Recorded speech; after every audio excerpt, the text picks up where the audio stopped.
ayetlerin tefsiri.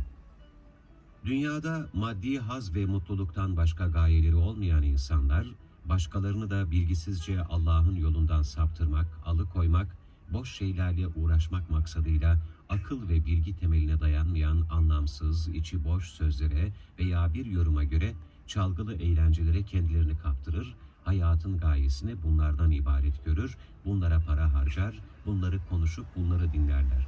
Allah'ın hikmetli, anlam yüklü ve dolayısıyla kurtarıcı ayetleri kendilerine okunduğunda ise büyüklenerek bunlara kulak tıkayıp sırt çevirirler. Böylece inançlı ve inkarcı kesimler arasındaki temel bir mantık ve zihniyet farkı ortaya konmaktadır.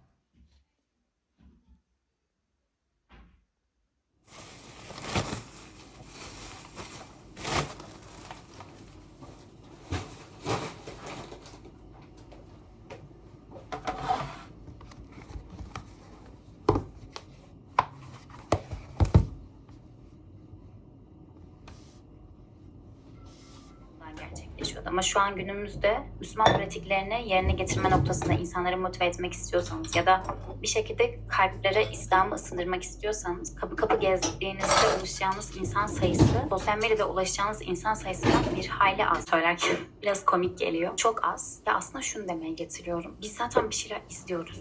Sosyal medyada yok. %100 alakası yok yani bence.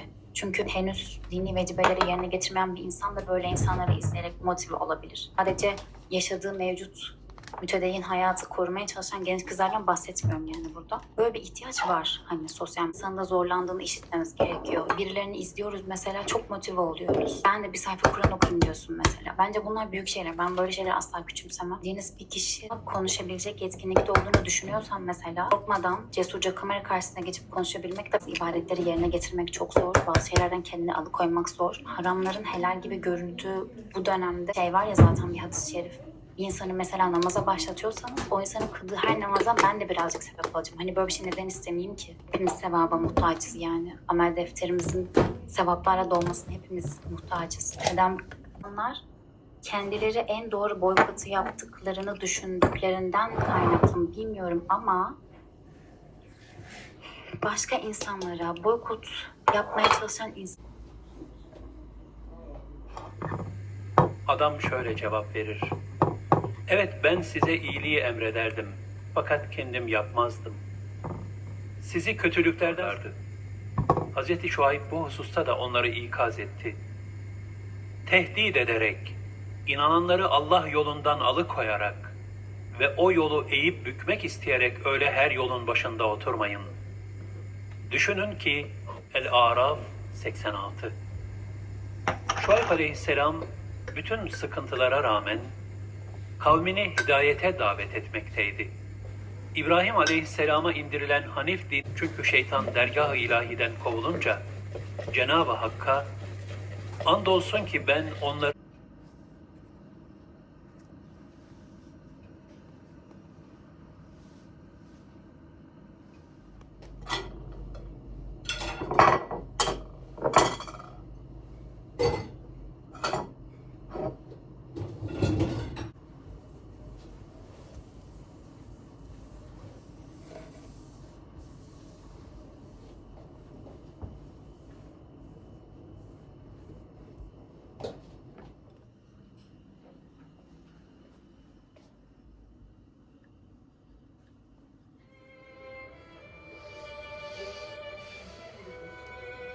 Biliyorum oğlum. Yine darlanıyor. Hiçbir şey hatırlamıyorsun diye üzülüyor. Üzülme be oğlum. Her şeyi hatırlayacaksın Allah'ın izniyle. Bu da geçecek. Sen yine benim eski Kamil'im olacaksın.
Sen de yüzecek mi?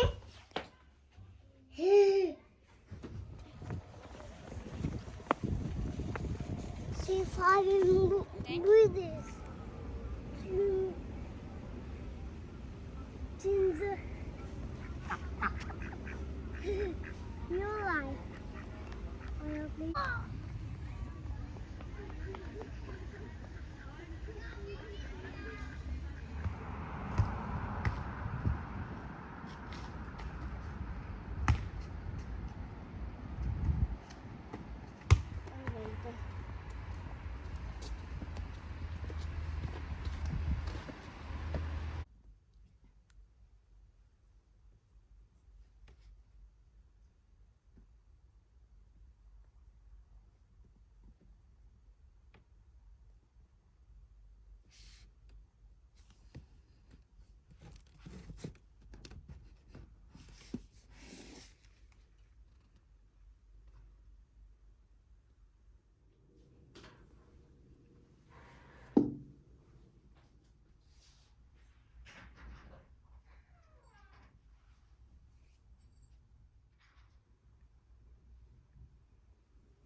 الشمس والقمر بحسبان النخل ذات الأكمام فبأي آلاء ربكما تكذبان مرج البحرين يلتقيان بينهما برزخ لا يبغيان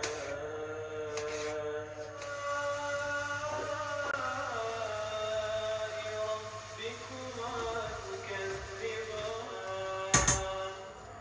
ذواتا